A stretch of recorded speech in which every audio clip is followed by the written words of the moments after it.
Rosie Zakalak, and I'm here with Gail Coombs, and we are part of a new apostolate here at St. Louis de Montfort called the Seven Sisters.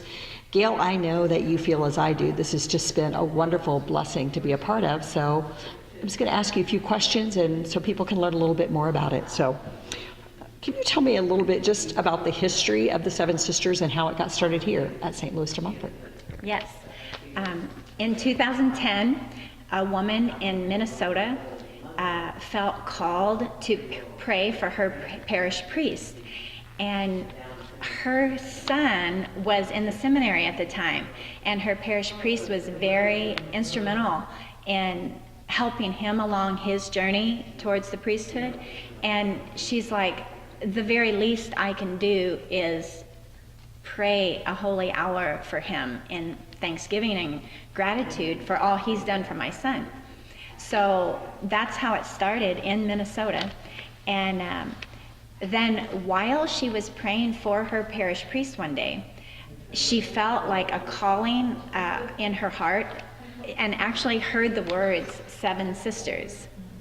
And through further prayer, she kind of figured out that she is being called to ask 6 more women to pray so that her parish priest will have someone praying for him 1 holy hour every single day of the week. And that's how it's actually got started in the very beginning. And by word of mouth, it kind of has just spread to many across the whole country.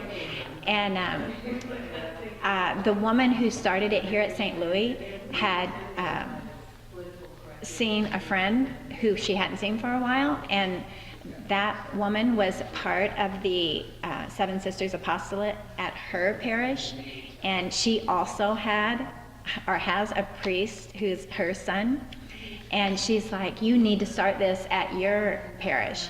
So she did, and it started with the ministry for our pastor first, and then after that was going for a while, I was asked and felt very called to say yes to pray and ask other women to pray for our associate pastor.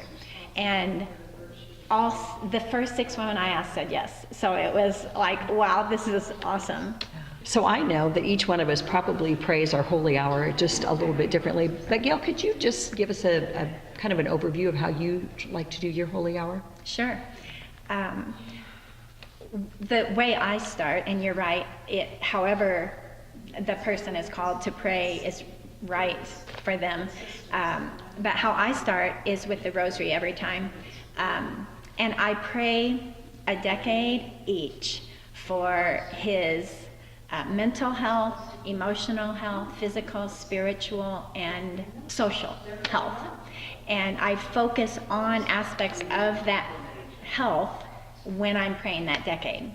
And one of the things that every sister is asked to pray for during the holy hour is a stronger devotion to Mary, and also just a closer relationship to Jesus. And then I also, sometimes I'll pray a novena. Sometimes I will pray the litany of the saints. And then I also, it's hoped that we will pray for the intercessory prayers of the tri-patrons of the Seven Sisters. And those are our Blessed Mother, St. John Vianney, who's the patron saint for priests, and St. Margaret Clitheroe, who when the persecution was going on in England many years ago, she organized secret masses and helped the priests. Well, as you can see, Gail and I both think this is a wonderful blessing, of course, for our priests and associate pastor that we're praying for, but for us who are involved in it as well. And we would welcome any questions and as many people as possible to join us in this wonderful work.